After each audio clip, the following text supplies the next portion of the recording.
जय जिनेंद्र। आज हम NCERT 12th micro economics chapter 1 के क्वेश्चन 6 to 8 सॉल्व करेंगे। इसके 1 to 5 क्वेश्चन पार्ट 1 में सॉल्व किए हैं, जिसके लिंक आपको डिस्क्रिप्शन बॉक्स में मिल जाएगी। सकारात्मक आर्थिक विश्लेषण क्या है?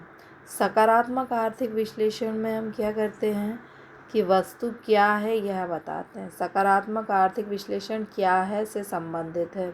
आर्थिक समस्याओं का वास्तविक स्वरूप क्या है, जैसे कि भारत में जनसंख्या बढ़ रही है, जैसे मान लीजिए शराब है, तो सकारात्मक अर्थशास्त्र आपको ये बता देगी कि ये शराब है और ये इन चीज़ों से मिलके बनी है, परंतु यह नहीं बताएगी कि इसका सेवन नहीं करना चाहिए, ये स्वास्थ्य के लिए हानिकारक है। मतलब जो वस्तु जैसी है उसको वैसा ही सकारात्मक अर्थशास्त्र बता देगी। जैसे भारत में जनसंख्या बढ़ रही है ये तो बताएगी, लेकिन इसको कम करने के लिए क्या किया जाना चाहिए यह नहीं बताएगी। वस्तु का जैसा स्वरूप है, वस्तु जैसी है उसको वैसा ही सकारात्मक अर्थशास्त्र बताती है। कैसी होना चाहिए यह नहीं बताती। What do you understand by positive economic analysis? Positive economic analysis refers to analysis in which we study what is or how an economic problem is solved by analyzing various positive statement or mechanism it deal with actual realistic situation। ये actual realistic situation क्या है यह तो बताएगी, और situation को कैसा होना चाहिए यह नहीं बताती है।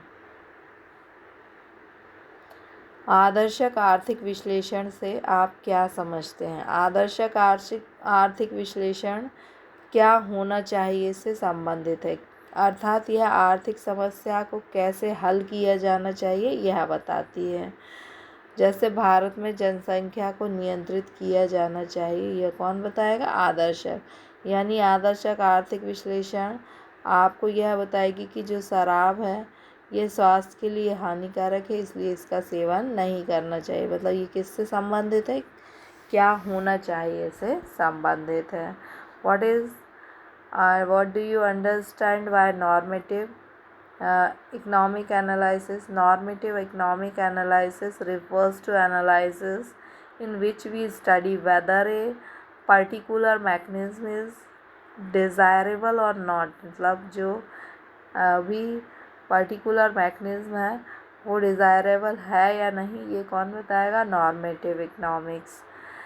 An example of normative statement could be. Normative statement क्या हो सकती हैं? Central government should not stop providing minimum support price for farmer.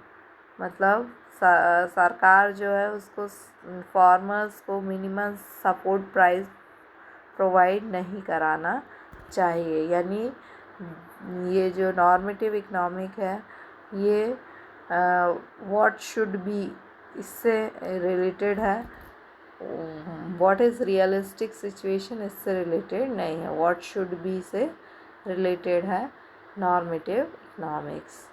Next, व्यष्टि और समष्टि अर्थशास्त्र में अंतर बताइए। व्यष्टि अर्थशास्त्र जैसे कि मान लीजिए ये पूरी अर्थशास्त्र है, तो ये क्या है? समष्टि। और इसके हम किसी एक भाग का अध्ययन करें तो वो क्या हो जाएगा? समष्टि।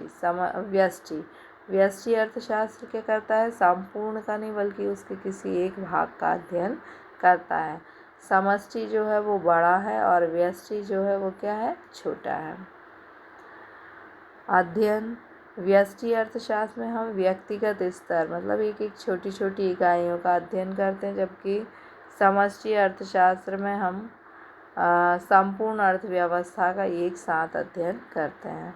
व्यष्टि अर्थशास्त्र में का मुख्य विषय कीमत सिद्धांत है। इसमें हम अध्ययन करते हैं कि वस्तु और सेवाओं की कीमत का निर्धारण किस प्रकार होना चाहिए, जबकि समष्टि अर्थशास्त्र में हम बड़ी बड़ी समस्या जैसे राष्ट्रीय आय, रोजगार से संबंधित समस्याओं का अध्ययन करते हैं।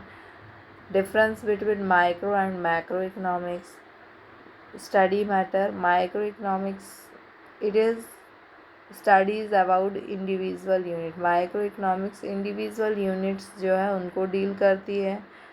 it is and macroeconomics it is deal about the an economic, ये पूरी इकनॉमी जो है उसको डील करती है as a whole. Alternative name micro economics का अल्टरनेटिव नेम प्राइस थ्योरी है. It determine price of goods and services. And alternative name of macro economics is income theory और employment theory, because it is these theory are broad theories, so it studies under macroeconomics. Thank you.